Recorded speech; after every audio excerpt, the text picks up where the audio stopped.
The latest feat of artificial intelligence created by OpenAI is well known as ChatGPT, and it revolutionizes the power and capabilities of artificial intelligence.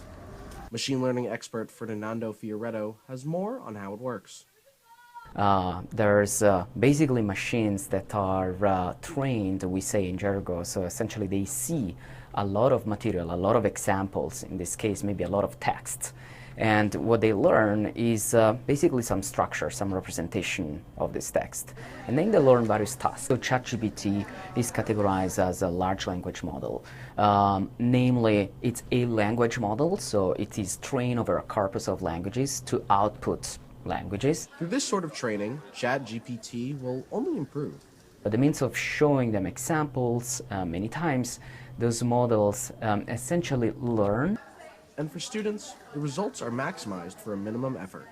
ChatGPT is essentially a tool that allows us to produce very quickly, very cheaply, a lot of text, which is extremely relevant.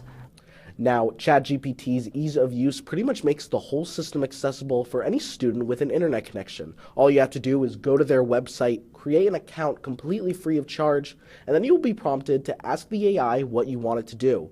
Now, these requests can go from anything between writing a story about you and your friends to, let's say, writing an essay that you have due in about 2 weeks. And then all you have to do is press enter. And just like that, the AI will begin to generate a complete essay that's worth about 20% of your grade in about 20 seconds. There's definitely a lot of ethical concerns, a lot of ethical risks around the use of AI in machine learning.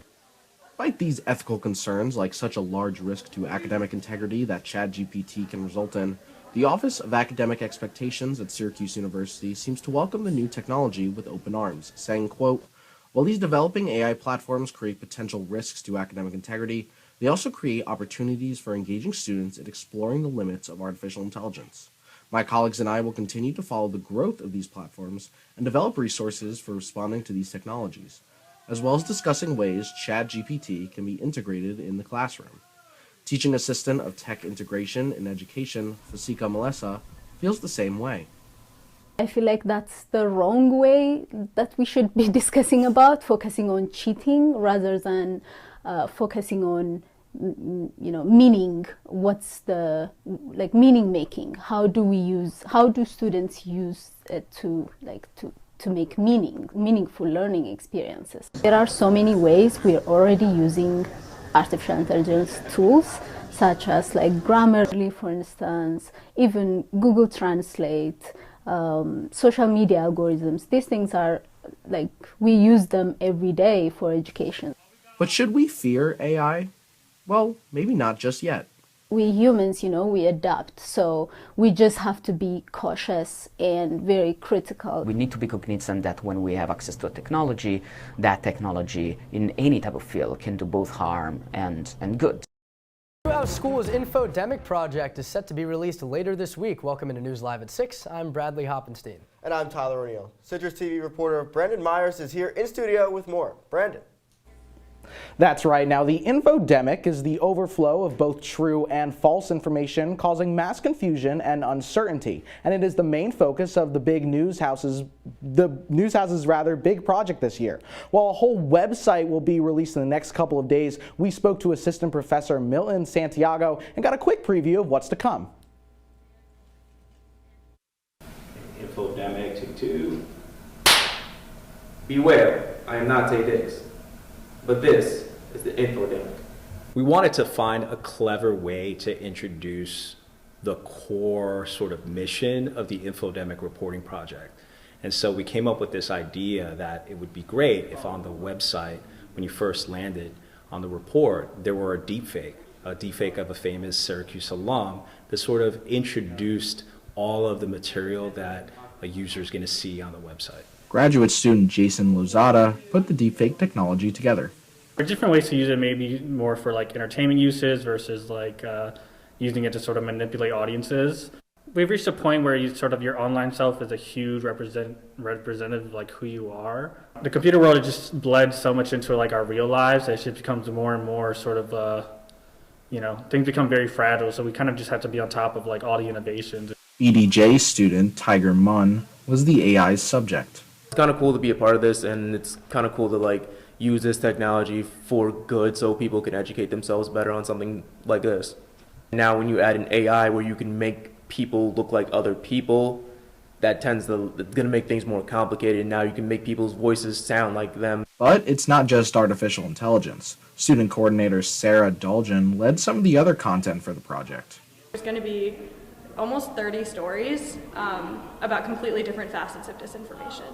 Scams, fraud, the difference between misinformation, disinformation. So like for my team specifically, people were discovering like the nuances of disinformation in true crime media, and then phone scams and email phishing scams.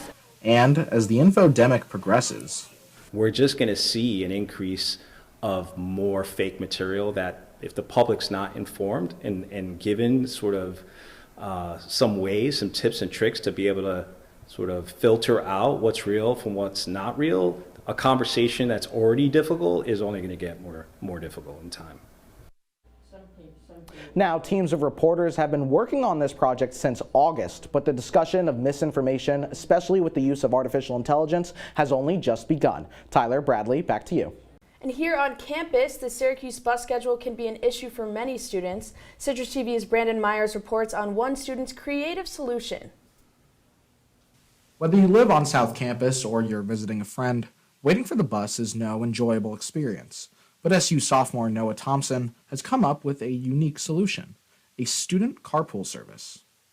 To me, it really feels like Syracuse isn't in full control over the buses, and it feels like outsourcing to the other, like to the city's buses, like it's a good idea. It allows there for to be more transportation and for it to flow quicker, but there's so many times that the buses are late where it says one time on the app and the buses don't come at that time. The idea behind convenience-based carpool is that if you're someone who has a car and you're driving to your class that starts at the same time as my class anyway, there's no inconvenience to you. Now, the way the carpool system works is that it splits up students into both riders and drivers. Riders will meet drivers at their car on South Campus every morning and get driven to class on Main at just the low cost of $5 per week. But the question for many riders, including Alex Petro, is whether they trust students to get them to class on time. That's kind of my only thing. I mean, obviously it would depend, and we're kind of all in this experience. You know, it's all just like a learning experience for all of us, but like I'd definitely be willing to give it a try. In my opinion, if you're driving yourself, I feel like it's not really any more dangerous to drive somebody else. I would hope that you're gonna know that if you are someone who gets affected by all sorts of distractions or having people in your car, and you would kind of be aware of that. Despite a concern of trust, it may be worth the payout compared to the $164 it costs to park on South Campus per semester. I don't think that's bad, but also I don't want to charge students a whole bunch, but also like you have to account for gas money and things like that, as long as it's kind of like an equal system. The incentive for people who have cars would be that they would get paid just a little bit of money, nothing super crazy, nothing like Uber where you're getting paid each and every time you drive, but it's just a little something to make it better for you than it is inconvenient. Brandon Myers, Citrus TV News. If you are interested in joining the convenience carpool, you can scan the QR code on your screen to join the GroupMe. Student Association executive voting begins this Monday. We go live now to SA reporter Brandon Myers to recap last night's debate. Brandon? Hey, Ashley. Now, last night, candidates answered questions not just written by our moderators, Chile Casadelli and Hugh Teagan, but also questions directly sourced by students about recent campus issues and events.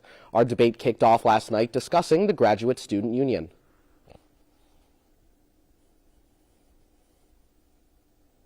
With the graduate student organization, as well as further support. Student Association has already supported their union efforts, and we plan to further that and advocate for that and welcome them to our assembly meetings so they can bring their concerns and we can work with them. Whatever it is that they need can be taken care of at a fast pace. We will be there to be there by their side to make sure that happens. The candidates also talked about bias incidents and DPS. Whoever commits these acts, they need to be punished, not just given warnings so that they never happen again, and we take a clear stance on that. We need to change the campus culture, and it needs to change to a point where this is not acceptable. Clearly that the tactics that we're using on student association isn't clearly working right now. What we need to do is probably look at it at a different perspective. Look at what other campuses are doing. Maybe do more than just the blue light system. Maybe implement another security system that protects students who are on South Campus. And student transportation. We're looking into developing a partnership with VO, which is utilized heavily by students. Now a scooter pollution across campus, being thrown across the street and stuff like that, that is a huge problem. And of course, there were some moments of high tension. If the other side genuinely believes that they can just change the retention rate, or that they could just change the amount of students we admit because we're student association, that's simply false. Now voting begins on Monday, March 27th. You can vote at sa.syr.edu/vote. Reporting live in the National Veterans Resource Center, Brandon Myers, Citrus TV News. Officials met to address a homophobic bias incident in Watson Hall. Let's go live to Citrus TV's Brandon Myers. He joins us outside Watson Hall with how students are reacting. Brandon. On February 24th, here in Watson Hall, derogatory speech aimed at LGBTQ+ students was spray painted on a door and a mirror on the 3rd and 4th floor. On Tuesday, all Watson residents received an email mentioning a bias response meeting held last night, resources for students, and where students can submit more information. Jumping off that last point, the university does not have a suspect just yet. Ignacio Sanchez, who saw the graffiti, like many students, is concerned.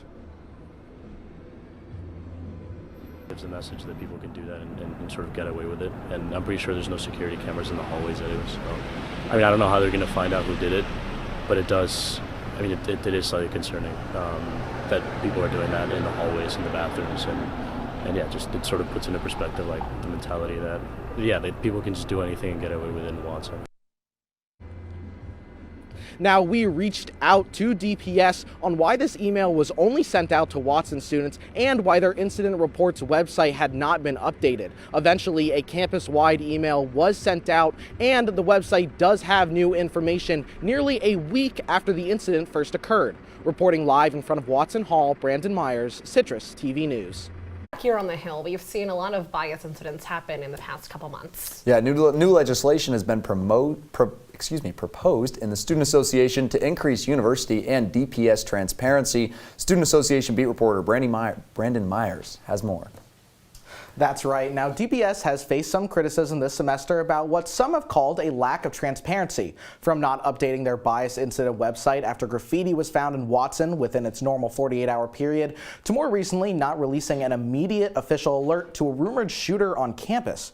Vice President of Diversity and Inclusion, Jordan Beasley, aims to fix this issue and has proposed a bill that would require DPS to release monthly data reports on bias incidents. We spoke to him as to why he proposed this bill. The university does not do its job in being transparent regarding bias-related incidents on campus, and it is an active threat against the lives of marginalized and multicultural communities.